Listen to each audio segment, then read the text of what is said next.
नमस्कार दोस्तों, पीसीएस गुरुजी में आप सबका स्वागत है। दोस्तों, ये एनसीईआरटी का कोर्स है जिसमें आपको हम वर्ल्ड हिस्ट्री पढ़ा रहे हैं। वर्ल्ड हिस्ट्री वो भी क्लास 9th की पढ़ा रहे हैं। दोस्तों, वर्ल्ड हिस्ट्री बहुत इंटरेस्टिंग है, बहुत इंपॉर्टेंट हो जाती है जब आप मेंस देते हैं, चाहे यूपी पीसीएस का मेंस हो, चाहे यूपीएससी का मेंस दें। वर्ल्ड हिस्ट्री बहुत इंपॉर्टेंट हो जाती है। प्रॉब्लम बस ये है कि लोग वर्ल्ड हिस्ट्री के बारे में बहुत कम जानते हैं क्योंकि ये प्री में नहीं आती है। 90% बच्चा तो प्री में ही फंसा रहता है। लेकिन जब आप मेंस के लिए आप ट्राई करते हो या मेंस में पहुंचते हो तो वर्ल्ड हिस्ट्री देखते हैं कि वर्ल्ड हिस्ट्री बहुत इंपॉर्टेंट हो जाती है।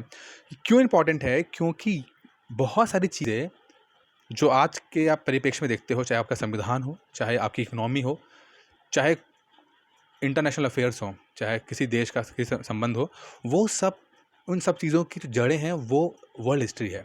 बहुत चीज़ों का अगर आप वर्ल्ड हिस्ट्री अच्छी तरीके से करते हो तो समझ के चलो कि आप बहुत सारी चीज़ों को आप ऑटोमेटिकली जान जाओगे। अगर आपको आपने पढ़ा भी नहीं है तब भी हर चीज़ के बारे में आपको जानकारी रहेगी और आप लिख पाओगे इसके अंदर। तो वर्ल्ड हिस्ट्री बहुत इंपॉर्टेंट हो जाती है। इसका कोर्स चल रहा है दोस्तों।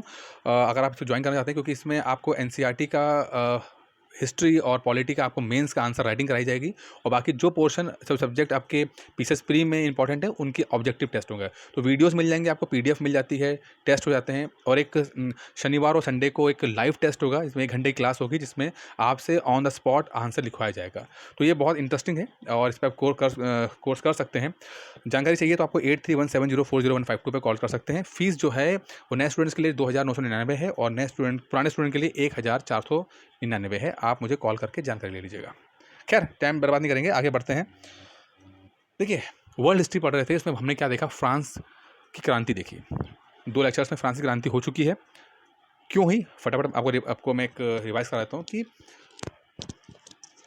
यूरोप, जो कि मिडिवल यूरोप जिसे कहते हैं या मिडिल एज जो यूरोप था, उस समय वहाँ की हालत बहुत ख़राब थी। सामंतवादी व्यवस्था थी, फ्यूडल सिस्टम था। यानी जो राजा होता था उसके पास एब्सोल्यूट पावर होती थी, मतलब सारी शक्तियाँ जो थी वो राजा के पास थी।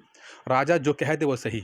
राजा ने कहा कि सूरज जो है वो पश्चिम से निकलता है तो पश्चिम से निकलता है, कोई काउंटर करने वाला नहीं, कोई रोकने वाला नहीं। अगर समाज की बात करते हैं तो 3 हिस्से में समाज बटा हुआ था। पहला हिस्सा था आपका जो चर्च का हिस्सा था, क्लर्गी जिसे कहते हैं। चर्च के लोग जो फादर वादर होते थे वो थे। दूसरे में नोबल्स आते थे, जो खास जो राजा के जो कर्मचारी होते थे। और तीसरे नंबर पे आते थे पीजेंट, यानी किसान, जो कि खेती करते थे। अब जो पीजेंट होते हैं वो 90% उनकी पॉपुलेशन होती थी, बाकी 10% में आपके नोबल्स और आपके ये चर्च वाले लोग होते थे। अगर हम बात करते हैं पॉलिटिकल पावर की और या इकोनॉमिक पावर की, तो जो किसान थे इनके पास कोई पावर नहीं थी। बेचारे, उनका बस एक ही काम था कि वो मजदूरी करते थे और किसी चीज़ की मांग नहीं कर सकते थे। वहीं जो चर्च है और जो नोबल्स है, सभी पावर उनके पास थी, सारी इकोनॉमिक पावर चाहे पॉलिटिकल पावर, सब पावर उनके पास थी। टैक्स नहीं पे करते थे, कोई टैक्स नहीं देना होता था, स्पेशल इनको एग्जम्पशन मिलता था। लेकिन जो टैक्स पे करते थे वो पीजेंट्स करते थे, यानी किसान करते थे। और उनके पास कोई वो इकोनॉमिक पावर भी नहीं थी, पॉलिटिकल पावर नहीं थी, मतलब बेचारे पे करे जा रहे हैं, दिए जा रहे हैं, पैसा दिए जा रहे हैं। जो राजा है वो मस्त है, एंजॉय कर रहा है, अपनी लैविश लाइफ जीता है। लुई 16 के बारे में आपको बताई है कि उनकी बहुत अच्छा बड़ा महल हुआ करता था, बहुत खान पीन पे ध्यान देते थे, अच्छा खाते पीते थे। इसी बीच में उस टाइम पे 2 चीज़ें होती हैं। पहली चीज़ होती है कि यूरोप में एक साथ कुछ अच्छे लोग पैदा हो जाते हैं, समझदार लोग पैदा हो जाते हैं, फिलोसफर्स पैदा होते हैं और वो कुछ लिखना शुरू करते हैं धीरे धीरे करके। उसी बीच जो पीजेंट्स हैं, जो किसान वर्ग है, उसमें से बहुत सारे ऐसे लोग हैं जिन्होंने थोड़ा सा किसी से पैसा इकट्ठा कर लिया है और उस पैसा इकट्ठा करने के बाद वो थोड़ा सा उन्हें पढ़ना लिखना शुरू कर दिया है। अब ये जो पढ़ते लिखते हैं, थोड़ा व्यापार करते हैं, तो इससे एक नया एक क्लास जनरेट होता है जिसको कहते हैं हम मध्यम वर्ग। तो जो किसानों में से एक मध्यम वर्ग बनता है, उधर फिलोसफर्स बनना शुरू हो गए। फिलोसफर्स लिखते हैं, मध्यम वर्ग वाले पढ़ते हैं और धीरे धीरे कुछ कॉन्सेप्ट को समझने की कोशिश करते हैं। इससे पहले कि ये बताया जाता था कि भाई जो राजा है उसको ईश्वर ने भेजा है, वो ईश्वर की ही परछाई है और जो वो कर रहा है वो सही है।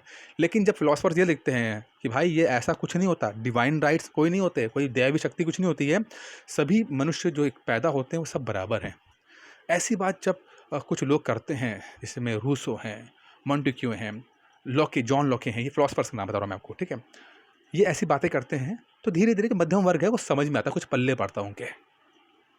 जब कुछ पल्ले पड़ता है तो वो बात करते हैं, डिस्कशन करते हैं, डिबेट होती है, चर्चा करते हैं और धीरे धीरे चर्चा जो है वो थोड़ी सी आम हो जाती है।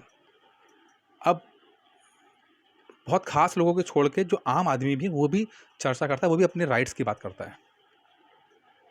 इसी बीच में जो लुई 16 है वो राजा, वो टैक्स बढ़ाने के लिए एक मीटिंग करते हैं, क्योंकि चूँकि फ्रांस बहुत सारा अपना पैसा खो चुका होता है अमेरिका का युद्ध में। अमेरिका में ब्रिटेन के खिलाफ युद्ध जो हो रहा होता है, जो उसकी जो 13 कॉलोनीज़ हैं वो लड़ रही होती हैं, तो फ्रांस ने बहुत सारा सपोर्ट किया था जो उन कॉलोनीज़ को, और अपना पैसा बहुत लगाया था। इस कारण से फ्रांस के पास पैसा ख़त्म हो जाता है, और पैसा ख़त्म होने पर जो राजा होता है लुई 16 वो टैक्स बढ़ाने की बात करता है। अब टैक्स बढ़ाने की जब बात करता है तो क्या बोलता है कि वो अब टैक्स ऐसे तो बढ़ा सकता नहीं था, तो एक मीटिंग होती है जिसे हम स्टेट जनरल बोलते हैं। वहाँ पर आम जो पीजेंट्स होते हैं उनके लोग भी आते हैं, और वहाँ पर विवाद होता है, जो फर्स्ट सेकंड वीडियो में देख लीजिएगा, मैं बहुत डिटेल में बताया है। और विवाद के बाद एक जो पीजेंट्स होते हैं वो एक नई अपनी एक असेंबली, नेशनल असेंबली कहते हैं उसका, एक बनाते हैं। बोलते हैं कि अब राजा जो है राजशाही नहीं होगी, और अब सब कुछ जो होगा वो डेमोक्रेटिक तरीके से होगा, यानी कि हर व्यक्ति अपना मत दे पाएगा। यहाँ से डेमोक्रेसी शुरू होती है। डेमोक्रेसी यहाँ शुरू होती है, ठीक है। हर व्यक्ति अपने मत देने की बात करता है। उसके बाद राजा लुई 16 को सही नहीं लगता नहीं है, और लुई 16 अपने एक मित्र जर्मनी, आज के जर्मनी और पुराने प्रोशिया के राजा से मिलकर फ्रांस के खिलाफ युद्ध छेड़ देते हैं, यानी फ्रांस जनरल असेंबली के खिलाफ युद्ध छेड़ देते हैं, और युद्ध होता है। बाद में फ्रांस जीत जाता है उसके अंदर, और लुई 16 को फांसी की सजा दे दी जाती है, जिसे गुलिटन कर दिया था, जिसे कहते हैं गर्दन काट देना। वो मैंने सेकंड वीडियो में बताया हुआ आपको, आप देखिएगा वीडियो, बहुत डिटेल में बताया उसके अंदर, ठीक है। अच्छा, अब वहाँ पर एक शासक और आता है। शासक क्या कहते हैं, एक रिप्रेजेंटेटिव आता है, रॉबेस्पियर। रॉबेस्पियर फ्रांस की क्रांति से निकला होता है। वो कहता है कि सब कुछ इक्वालिटी है, सब लोग बराबर हैं, सबको आज़ादी का हक है, ऐसी बातें करता है। बातें सब सही करता है, लेकिन अपने इस आइडियाज़ को, अपने इस कॉन्सेप्ट को, इक्वालिटी के, फ्रेटर्निटी के, फ्रीडम के, लिबर्टी की बातों को वो कुछ ज़्यादा ही सख्त तरीके से इम्प्लीमेंट करता है, और यहाँ तक कि इम्प्लीमेंटेशन मतलब सख्ती से करता है कि बहुत सारे लोग जो उसकी बात से इत्तेफाक नहीं रखते थे, यानी कि जो उस बात से एग्री नहीं करते थे, उनको उसने फांसी पे चढ़ा दिया, गुलिटन कर दिया। गुलिटन का मतलब गर्दन काट दी गई उसकी। जब त्राही त्राही मच जाती है तो रॉबेस्पियर के खिलाफ भी केस होता है, और रॉबेस्पियर को भी फांसी की सजा, यानी कि वही गुलिटन कर दिया था, उसको मार दिया जाता है। उसके बाद रॉबेस्पियर के जाने के बाद जो नेशनल असेंबली है वो डायरेक्टरी बनाती है, यानी कि 5 डायरेक्टर्स बनाती है। बोलती है कि भाई किसी एक व्यक्ति के पास अगर सत्ता आ जाती है तो दिक्कत करता है, लेकिन हम 5 डायरेक्टर्स अगर किसी काम को करेंगे, मतलब कि एग्जीक्यूट करेंगे, तो दिक्कत नहीं होगी। यानी जो कानून है वो नेशनल असेंबली बनाएगी, और उस कानून को इम्प्लीमेंट जो है वो डायरेक्टर्स करेंगे। लेकिन डायरेक्टर्स अमूमन आपस में लड़ते रहते हैं, और काफ़ी ज़्यादा कंट्रोवर्सी रहती है। और इनकी कंट्रोवर्सी के बाद मिलिट्री जो है, मिलिट्री का इंटरफेयर होता है, और वहीं से राइज होता है नेपोलियन बोनापार्ट का। धीरे धीरे नेपोलियन बोनापार्ट पूरे फ्रांस पे कब्जा कर लेता है, और यहाँ तक कि बहुत सारे यूरोप के भूभाग पे भी कब्जा कर लेता है। और 1814 तक नेपोलियन बोनापार्ट मस्त ज़िंदगी काटता है, बहुत बढ़िया तरक्की करता है। लेकिन उसके बाद जो वाटरलू में वो हारता है, और उसके बाद उसका डाउनफॉल स्टार्ट हो जाता है। तो दोस्तों ये सब तो पूरी, चलो मैंने आपको बैकग्राउंड दे दिया, लेकिन अब इसमें से कुछ और कहानियाँ भी हैं जो जानना बहुत ज़रूरी है, जो एग्जाम के पॉइंट ऑफ व्यू से बहुत इंपॉर्टेंट है। ये तो हमने पूरा बैकग्राउंड दे दिया कि क्या क्या हुआ था, जिन्होंने नहीं पढ़ा वो भी सुन लिया उन्होंने। पहले आती, क्या महिलाएं भी इस क्रांति, महिलाओं की भी के लिए भी क्रांति थी? देखिए, हमने दोस्तों मैंने पहले वीडियो में बताया कि फ्रांस की जब क्रांति होती है तो महिलाओं का भी बहुत इंपॉर्टेंट रोल होता है। महिलाएं आर्थिक लेवल पे चीज़ों को मजबूत करती हैं। अगर पुरुष युद्ध लड़ रहे हैं तो महिला घर संभाल रही हैं, फैक्ट्री संभाल रही हैं। फर्स्ट वर्ल्ड वॉर में दोस्तों, फर्स्ट वर्ल्ड वॉर के दौरान जब सारे पुरुष यूरोप के और अमेरिका के लड़ाई लड़ रहे थे, तो अमेरिकन औरतें या यूरोपियन औरतें कारखानों में काम कर रही थी। उन्होंने संभाला सब कुछ, पूरा बिजनेस उन्होंने संभाला, और इस कारण से फर्स्ट वर्ल्ड वॉर के बाद औरतों के राइट्स की बात बहुत ज़्यादा हुई कि भैया इनको भी राइट्स देना चाहिए, उनको भी अधिकार देना चाहिए, क्योंकि ये भी एक इंपॉर्टेंट हिस्सा है समाज का। उससे पहले तक किसी ने कोई राइट्स नहीं दिए, कोई बात ही नहीं करता था। औरतों को तो एक सेकंड सिटीजन माना जाता था। फ्रेंच रेवोल्यूशन में बाद भी यही हुआ। जब नेशनल असेंबली बनती है, फ्रांस की क्रांति होती है, तो उसके बाद जो नया कानून आता है वो क्या बोलता है कि भाई जो लोग थोड़ा छोटा मोटा भी टैक्स पे कर पाते हैं वो लोग तो वोट डालेंगे, लेकिन जो लोग जो टैक्स पे नहीं करते वोट नहीं डाल पाएंगे। इलेक्शंस वही लोग लड़ पाएंगे जो अच्छा खासा टैक्स पे करते हैं, बाकी लोग इलेक्शन नहीं लड़ पाएंगे। बाकी औरतें और जो बच्चे कुछ लोग हैं उनको ना पॉलिटिकल राइट्स कुछ नहीं दिए गए थे, औरतों को कुछ हाथ नहीं आया। आदमी तो लिबर्टी पा गया, आदमी को तो आज़ादी मिल गई, लेकिन औरतों का उनका कुछ नहीं मिला उनको। इसके लिए औरतों ने भी काम किया, काफ़ी ज़्यादा मेहनत की। उनके हक के लिए भी बहुत सारी बातें हुई, डिस्कशंस हुए। जैसे कि आपको बताया कि जैकोबिन क्लब हुआ करता था कि पुरुष लोग जो हैं बात करते थे, उसी तरह से औरतों के भी क्लब्स हुए। औरतों ने भी अपने क्लब बनाए और आप आपस में डिस्कशन किया। थोड़ा सा पढ़ लीजिएगा इसके अंदर, मैं आपको एक स्टोरी लाइन आपको दे रहा हूँ मैं आपको, ठीक है। क्लब्स होते थे, वहाँ डिस्कशन होता था और डिस्कशंस में बात होती थी कि नहीं, हमें हमारे भी हक होते हैं। इसके काउंटर में दूसरे क्लब्स होते, जैसे जैकोबिन क्लब होता था, दूसरे क्लब भी होते थे, वो भी कहते थे नहीं नहीं, औरतों को तो राइट्स मिलने नहीं चाहिए। औरतें इलेक्शन क्या लड़के क्या करेंगी भाई, औरतों का काम क्या है? औरतों का काम था बच्चा पैदा पैदा करना, बच्चे पालना, घर के काम करना। पुरुष का काम है खेत पे जाना, पुरुष का काम है मजदूरी करना, पुरुष का काम है युद्ध लड़ना, पुरुष का काम है रूल करना। तो ये काउंटर व्यूज़ और काउंटर व्यू चलते रहते थे। औरतों के लिए बात चलती रही, लेकिन कुछ क्लब्स बने जिसमें से एक the society of the society of revolutionary and Republican women, एक सोसाइटी बनी, the society of revolutionary and Republican women एक बनती है। एक बड़ा फेमस क्लब है, यहाँ पर डिस्कशन चलता रहता था कि भैया नहीं, औरतों को भी संवैधानिक राइट्स मिलने चाहिए, उनको भी नॉर्मल पॉलिटिकल राइट्स मिले, उनको भी आगे आना चाहिए, वो भी चुनाव लड़ सकती हैं, चुनाव जीत सकती हैं, एक पॉलिटिकल ऑफिस एक्वायर कर सकती हैं। ये चलता रहा, ठीक है। इसके लिए बात चलती रही, लेकिन ज़्यादा कुछ उसमें हो नहीं पाया। आपको बता दूं दोस्तों कि 1944 में जाके औरतों को फ्रांस ने अपना वोट डालने का अधिकार दिया है। 1944 की हम बात कर रहे हैं, 1789 1790 की बात कर रहे हैं। और दिया कब है? लगभग 150 साल बाद, लगभग 200 साल बाद कह सकते हैं, 250 साल बाद दिया है। 1914 में जब फर्स्ट वर्ल्ड वॉर हुआ, उसके बाद जैसे मैंने आपको बताया ना, फर्स्ट वर्ल्ड वॉर में जब औरतों का इंपॉर्टेंट रोल प्ले किया, उन्होंने फैक्ट्री चलाने में, तब जाके पॉलिटिकल राइट्स मिली है। 1944 में फ्रांस को मिला, इंडिया की औरतों का मिला 1947 जैसे देश आज़ाद हुआ है। 1950 में जब 51 में जब पहला इलेक्शन होता है, तो औरतें वोट डाल रही थी, औरतें वोट डाल रही थी। कभी ऐसा हमारे देश के संविधान में नहीं हुआ है, हमारे इतिहास में नहीं हुआ कि जब औरतों ने अपने वोट के लिए लड़ाई लड़ी हो। कभी कभी लगता भी है कि जब ईजिली मिल गया ना, तो इसकी वैल्यू नहीं करते हैं कुछ लोग। कहना नहीं चाहिए, थोड़ा कंट्रोवर्शियल है, लेकिन शायद मुझे लगा कि कुछ लोग वैल्यू नहीं करते हैं, वोट डालने नहीं जाते हैं। एक शराब की बोतल मिल जाएगी तो अपना वोट किसी और को डाल सकते हैं, अपनी जाति, अपने धर्म, उन्हीं को देखते हैं, क्योंकि शायद ईजिली मिल गया है, पता लड़ा नहीं है, शायद गोली नहीं खाई, डंडे नहीं खाए, मार नहीं खाई, जेल नहीं गए, किसी को खोया नहीं, इसलिए शायद वैल्यू नहीं करते हैं अपने वोट की। खैर, ये तो काफ़ी अलग मुद्दा हो जाएगा। समझिए कि फ्रांस की औरतों ने काफ़ी लड़ा, और इसमें एक औरत का बड़ा रोल आता है। देखिए ये, और इनका नाम जो है, इनका नाम है ओलेप दी ग्रूज। इन्होंने बहुत बातें लिखी, कविता लिखती थी और बातें बोलती थी, तो इनके खिलाफ केस हुआ और इनको वही गुलेटिन कर दिया गया, सर काट दिया गया इनका भी। इनको काफ़ी इन्होंने एग्रेसिवली बोला था कि वुमेन राइट के बारे बात बोली थी। खैर अच्छा, जब क्रांतिकारी सेना जब बनती है तो कुछ ना कुछ राइट्स भी मिले, वैसी बात नहीं है। पॉलिटिकल राइट्स भले ही नहीं मिल पाए, लेकिन कुछ उनको थोड़ा सा एक रियायत मिली। राजा के टाइम पे तो कुछ नहीं मिलता, लेकिन जब फ्रांस की क्रांति होती है, भले ही वोटिंग राइट्स नहीं मिल पाए थे, लेकिन थोड़ा सा इनको सोशल राइट्स दिए। जैसे कि तलाक अगर देने की बात आएगी तो औरत भी तलाक दे सकती है, आदमी तो तलाक देगा चलो दे सकता है, लेकिन औरत भी दे सकती है, ठीक है। शादी जो होगी उसको डॉक्यूमेंट कर दिया गया कि उसको रजिस्टर्ड होना चाहिए। स्कूली शिक्षा जो है वो कंपलसरी कर दी गई औरत के लिए, ठीक है। तो एक काफ़ी कुछ उसको दिया गया, राइट्स दिए गए, लेकिन अभी वोट डालने का हक नहीं मिला था, ठीक है। तो फ्रांस की क्रांति ने ऐसा भी नहीं कुछ नहीं दिया, थोड़ा बहुत कुछ ना कुछ तो एक मिला था, लेकिन अभी जितनी एक्सपेक्टेशन औरत कर रही थी उतनी एक्सपेक्टेशन नहीं कर सकते। एक छोटा सा एग्जाम्पल देता हूँ। फ्रांस की क्रांति के बाद लोग जो थे, जो क्रांति को सपोर्ट कर रहे थे, वो एक खास पहनावा पहनते थे, एक पैंट पहनते थे, और उस पतलून में एक वाइट कलर और रेड कलर की धारियाँ होती थी, राइट और रेड कलर की लंबी लंबी धारियाँ होती थी।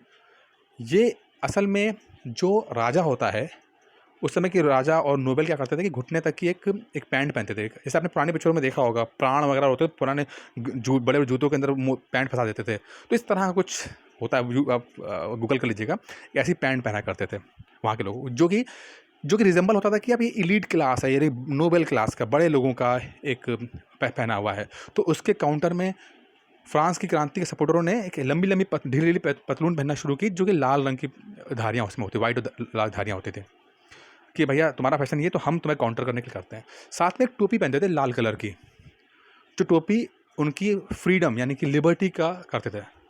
अब पुरुष तो पहन सकता है टोपी, लेकिन औरत नहीं पहन सकती है, क्योंकि औरत तो लिबर्टी इसको मिली नहीं ना, औरत को तो आज़ादी नहीं मिली है। तो आप देखिए कि आज़ादी की लड़ाई सब लड़ रहे हैं, पर पक्षपात अभी भी हो रहा है।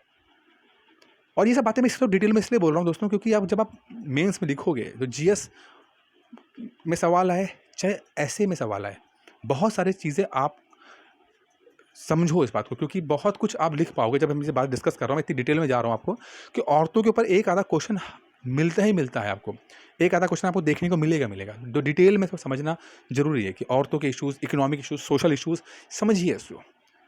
जरूर नहीं कि जीएस में सवाल डायरेक्ट सवाल आ जाए कि फ्रांसीसी क्रांति ने औरतों का क्या रोल था, ना नहीं आ सकता है, लेकिन औरतों के ऊपर तो आ सकता है ना। ऐसे तो आते ही रहते हैं औरतों के ऊपर, तो समझना जरूरी है इसके लिए। चलिए, इंग्लिश वाले पढ़ लीजिएगा, कोई दिक्कत नहीं है। चलिए बात करें दास प्रथा का, स्लेवरी की बात करते हैं। दास प्रथा क्या हो, ठीक है। अब देखिए, जब फ्रांस की क्रांति आई तो दास प्रथा थोड़ी वहाँ पे ख़त्म करने की बात की, तो लेकिन क्या था देखिए, उस समय तक यूरोप की बात करते हैं तो यूरोप में बहुत सारे लोग जो थे वो विदेश जाके काम करते थे, विदेश से धन लेकर आते थे, ठीक है। अब उनसे लोग चाहिए होते थे। अब जो फ्रांसीसी आदमी है, अपना जो नॉर्मल व्यक्ति है फ्रांसीसी, वो थोड़ा सा आलसी था। उसको कोई इंटरेस्ट नहीं था कि वो किसी और देश में जाके वहाँ पे मजदूरी करे, वहाँ काम करे और पैसा कमाए। वो अपने देश में मस्त था। जैसे कि इंडियंस भी कुछ लगभग ऐसे ही थे कि जब पूरा सेकंड जब मिडिवल इंडिया में, जैसे 1400-1500 शताब्दी के आसपास पूरा यूरोप दूसरी दुनिया से मतलब जा के अपने जहाज़ के साथ जा के दूसरे देशों की खोज कर रहा है, इंडियंस बहुत ज़्यादा इंटरेस्टेड नहीं थे। या बल्कि यहाँ तो यही कहानी थी कि अगर कोई समुद्र में बैठ चला जाता था तो उसको तो जात निकाला या देश निकाला कर दिया जाता था, खासकर जात निकाला। इसीलिए इंडियंस का इंटरेक्शन ज़्यादा हो नहीं पाया बाहर।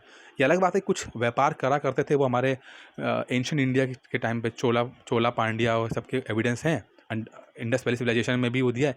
लेकिन अमूमन इंडियंस जब मिडिवल पीरियड आता है तो देखते हैं कि इंडियंस बहुत ज़्यादा ट्रैवल करने के मूड में रहते थे। ज़बरदस्ती ट्रैवल कराया जाता था इनसे, पकड़ के कुली बना के भेजा जाता था।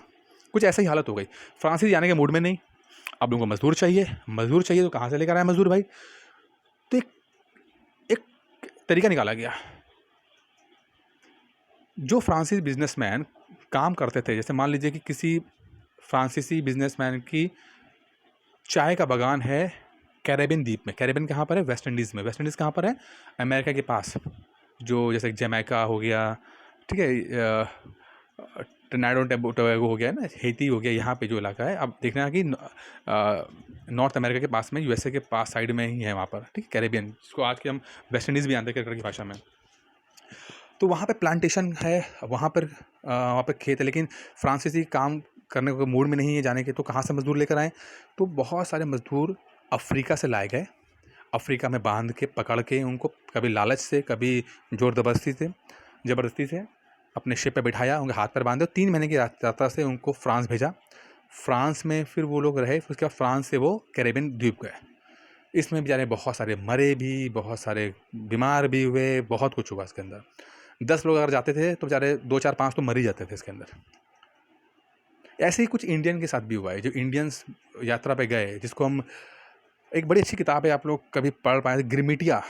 ग्रिमिटिया मजदूर कहते हैं। ग्रिमिटिया का मतलब होता है एग्रीमेंट से वर्ड निकला ग्रिमिटिया। वो मजदूर जो विदेश गए, मॉरिशस गए, कैरेबियन द्वीप, इंडियन मजदूर गए, उन्होंने क्या हुआ झेला वहाँ पर, वो सब उस किताब में मैं कई बार मेंशन भी कर चुका, मेरे पुराने किसी वीडियोस में देखा होगा तो उसमें मैंने मेंशन किए हैं वैसे उनकी व्यथा के बारे में। तो सेम उनका भी कहानी ये थी, ठीक है। खैर फ्रांसीसी जाते थे, इसमें बहुत सारा खिलाफ, लेकिन बाद में फिर इनके खिलाफ कि भाई जो फ्रांसीसी जो मजदूर हैं, क्या जो फ्रांसीसी मजदूर है, क्या वो उसको राइट्स की, ह्यूमन राइट्स की नहीं बात होती है, तो उसके खिलाफ फिर से एक कानून निकाला गया और फिर उनको जो स्लेवरी है उसको बैन किया गया, ठीक है, और फिर उनको राइट्स दिए गए। और ये फ़ोटो जो है कुछ उसी का है कि जो मज़दूर हैं, जो अफ्रीकन मज़दूर हैं, जो फ्रांस के लिए काम करते हैं, तो उनके लिए थोड़ा सा राइट्स दिए गए। तो यहाँ पर ये कह सकते हैं कि जो आपका दास प्रथा का उन्मूलन हुआ, जो स्लेवरी है वो सिस्टम एबॉलिश की गई, ठीक है। चलिए अब आगे देखते हैं एक आखिरी में कि क्रांति और रोजाना की ज़िंदगी। अब एक चीज़ बड़ी इंटरेस्टिंग आपको देखने को मिलेगी यहाँ पर, कि हमने ये देख लिया कि डेमोक्रेसी फ्रांस की क्रांति से आई। हमने ये देख लिया कि जो रिपब्लिक हैं वो भी आज का मॉडर्न रिपब्लिक, गणतंत्र, वो भी फ्रांस की क्रांति से निकल के आया।